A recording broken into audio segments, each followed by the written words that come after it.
విశాఖలో హైగ్రీవా డెవలపర్స్ కు కేటాయించిన భూమి రద్దు చేసింది ప్రభుత్వం.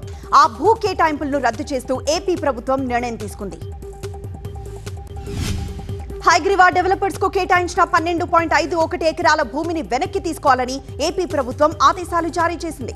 ఓల్డ్ ఏజ్ హోమ్ నిర్మాణం పేరుతో భూమి తీసుకొని రియల్ ఎస్టేట్ వ్యాపారం చేసినట్లు నిర్ధారించారు. విజయసాయిరెడ్డికి ఏపీ సిఐడి పోలీసులు నోటీసులు జారీ చేశారు. రేపు ఉదయం 11 గంటలకు విచారణకు రావాలని ఆదేశించారు. కాకినాడ పోర్ట్ లావాదేవీలపై గతంలో కన్నాటి వెంకటేశ్వరరావు ఇచ్చిన ఫిర్యాదుతో విజయసాయిరెడ్డికి నోటీసులు ఇచ్చారు పోలీసులు. 12వ తేదీన విజయవాడలోని సిఐడి ఆఫీస్కు విచారణకు రావాలని ఆదేశించారు. విజయవాడలో డాక్టర్ నోరి దత్తాత్రేయుడు రచించిన మంటాడా టు మాన్హాటన్ గ్రంథ ఆవిష్కరణ కార్యక్రమంలో పాల్గొన్నారు సీఎం చంద్రబాబు. దత్తాత్రేయుడిని ప్రభుత్వ సలహాదారుడిగా తీసుకుంటానన్నారు. కౌశిక్, నేను పార్ట్నర్షిప్ ఫర్మ్ స్టార్ట్ చేయడం బెస్టా, ప్రైవేట్ లిమిటెడ్ కంపెనీ స్టార్ట్ చేయడం బెస్టా? ఎందుకు అంత కన్ఫ్యూజన్? ఎక్స్పర్ట్ తో మాట్లాడు. ఎక్స్పర్టా? ఎలా? బాస్ వాలా బీ ద బాస్. ప్రకృతి వ్యవసాయానికి ఏపీని చిరునామాగా మారుస్తామన్నారు చంద్రబాబు.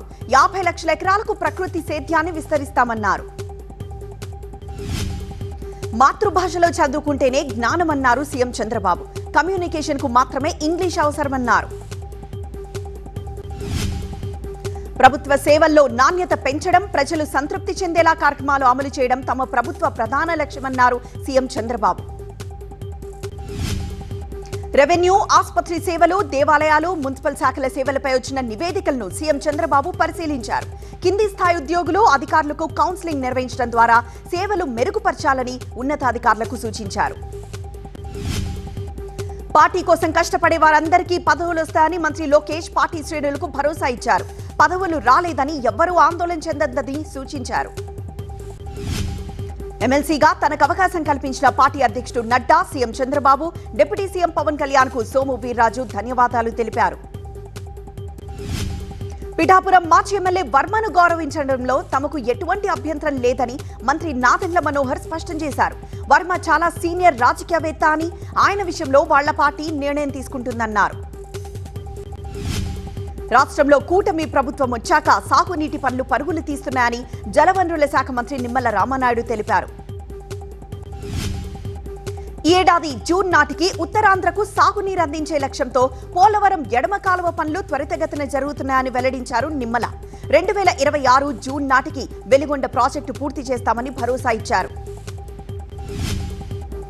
కదిరి నుంచి కడపకు వెళ్లే దారిలో పులివెందుల్లో కార్యకర్తలను కలుసుకున్నారు మంత్రి లోకేష్. ముదిగుబ్బ సర్కిల్, కడప సర్కిల్లో కార్యకర్తలను కలిశారు. రాజధాని పరిధిలో భూమి కేటాయింపు కోసం దరఖాస్తు చేసుకున్న వారిలో 31 మందికి కేటాయిస్తామని మున్సిపల్ శాఖ మంత్రి నారాయణ తెలిపారు. న్యాయపరమైన సమస్యలు పరిష్కరించిన తర్వాత ఈ పనులు ప్రారంభమవుతాయని వెల్లడించారు. అమరావతిలో డబ్బు ఎక్కడికి పోయిందనే బాధ ప్రజలకు అవసరం లేదని ఆర్థిక మంత్రి పయ్యావుల కేశవ్ తెలిపారు. అమరావతికి లక్షల కోట్లు అవసరం లేదని స్పష్టం చేశారు. అమరావతిపై ఆసక్తున్న ప్రతి ఒక్కరికి భూ కేటాయింపు జరుగుతుందని హామీ ఇచ్చారు పయ్యావుల కేశవ్. ఎవరైతే పనులు ప్రారంభించడానికి సిద్ధంగా లేరో వారి కేటాయింపులు రద్దవుతాయని తెలిపారు. ఈ నెల 17న ఏపీ కేబినెట్ భేటీ అవుతుంది. చంద్రబాబు అధ్యక్షతన జరిగే ఈ మీటింగ్లో కీలక బిల్లులను ఆమోదిస్తారు. కూటమి ప్రభుత్వం పాడి రైతులు మోసం చేస్తోందని మాజీ మంత్రి సీతిరి అప్పలరాజు ఆరోపించారు. అమూల్కు పాలు పోయవద్దని రైతులు బెదిరిస్తున్నారని తెలిపారు. ప్రకాశం జిల్లా ఎర్రగొండపాలెంలోని వైసీపీ క్యాంపు కార్యాలయంలో ఎమ్మెల్యే తాటిపర్తి చంద్రశేఖర్ యువత పోరు వాల్ పోస్టర్ను ఆవిష్కరించారు. రాష్ట్ర వ్యాప్తంగా ఈ నెల 12న కలెక్టరేట్ కార్యాలయాల దగ్గర జరిగే యువత పోరు కార్యక్రమం ద్వారా విద్యార్థులకు చంద్రబాబు చేసే మోసాలపై ఒత్తిడి తెచ్చి వారికి న్యాయం జరిగేలా చూస్తామన్నారు ఎమ్మెల్యే తాటిపర్తి చంద్రశేఖర్. ఎన్నికల సమయంలో ఇచ్చిన హామీ మేరకు పేదలకు ఇళ్ల స్థలాలు మంజూరు చేసి నిర్మాణానికి 5 లక్షల రూపాయలు ఇవ్వాలని సిపిఐ డిమాండ్ చేసింది. బడ్జెట్లో ఈ మేరకు కేటాయింపులు జరపాలని సూచించింది. విశాఖపట్నంలో నిర్వహించిన నిరసనలో సిపిఐ రాష్ట్ర కార్యదర్శి రామకృష్ణ పాల్గొన్నారు. నిరుపయోగంగా ఉన్న టిట్కో ఇళ్లు మరమ్మతులు చేసి లబ్ధిదారులకు అందించాలని ఆయన ప్రభుత్వాన్ని కోరారు. నర్సరావుపేట కేసులో పోసానికి బెయిల్ మంజూరు చేసింది పల్నాడు జిల్లా కోర్టు. 10,000 రూపాయల పూచీకత్తుపై బెయిల్ మంజూరు చేసింది. నేరగాళ్లు ఎప్పుడూ కేసులకు భయపడరని, భయపడితే నేరాలు చేయరని సీఎం రేవంత్ రెడ్డి అన్నారు.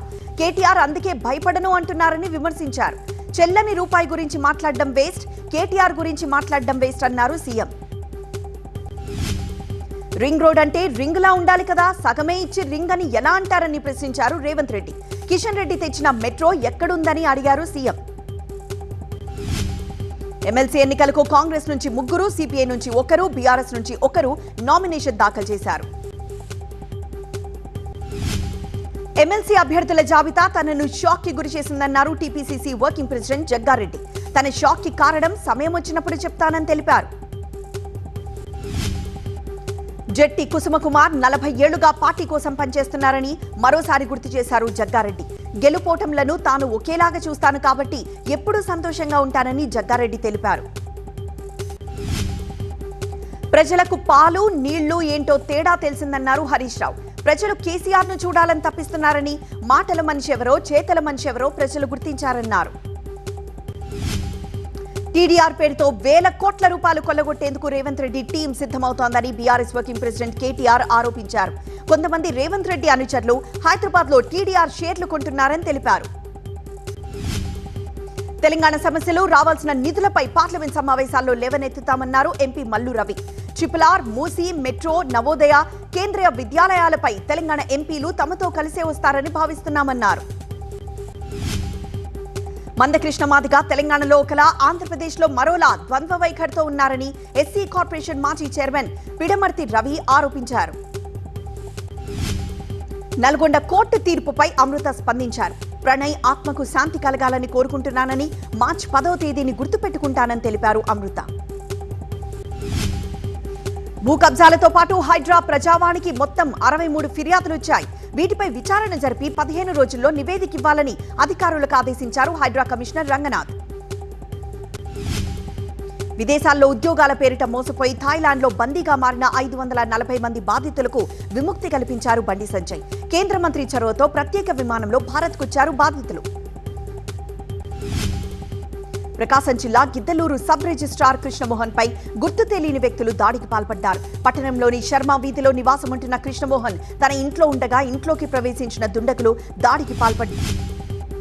హైదరాబాద్ జీడిమెట్ల పోలీస్ స్టేషన్ పరిధిలోని శ్రీ రామలింగేశ్వర స్వామి ఆలయంలో చోరీ జరిగింది. పంచలోహ విగ్రహాలు, దేవుని అలంకరణ వస్తువులను దొంగిలించిన 2 దృశ్యాలు సీసీ కెమెరాలో రికార్డయ్యాయి. పశ్చిమ గోదావరి జిల్లా భీమవరం పోలీసులు డ్రోన్ కెమెరాలతో నిఘా పెట్టి అసాంఘిక కార్యకలాపాలకు పాల్పడుతున్న వారిని గుర్తిస్తున్నారు. రెస్క్యూ ఆపరేషన్ లో భాగంగా గన్నుల్లో పైకప్పు కూలకుండా ఉపయోగించే టైగర్ వుడ్ టింబర్ కాక్స్ ను ఎస్ఎల్బీసీ టన్నెల్ దగ్గరకు తీసుకొచ్చారు. వాటితో పనిచేసిన అనుభవం కలిగిన సింగరేణి కార్మికులు రెస్క్యూ ఆపరేషన్ లో కీలకంగా మారారు. చర్చలు జరిపేందుకు విపక్షానికి ఆసక్తి లేదని, పార్లమెంటరీ వ్యవస్థను అగౌరవపరచడమే లక్ష్యంగా వ్యవహరిస్తున్నారని రాజ్యసభ నాయకుడు, కేంద్ర మంత్రి నడ్డా తీవ్రస్థాయిలో మండిపడ్డారు. పార్లమెంట్ సమావేశాల్లో పాల్గొన్న తృణమూల్ కాంగ్రెస్ సభ్యుడు సౌగతా రాయ్ అనారోగ్యానికి గురయ్యారు. ఆయన్ను వీల్ చైర్లో బయటికి తీసుకొచ్చి అంబులెన్స్ లో ఆసుపత్రికి తరలించారు. తాజా రాజకీయాలు, పార్లమెంట్లో అనుసరించాల్సిన వ్యూహంపై చర్చించేందుకు కాంగ్రెస్ పార్లమెంటరీ వ్యూహ కమిటీ సోనియా గాంధీ నివాసంలో సమావేశమైంది.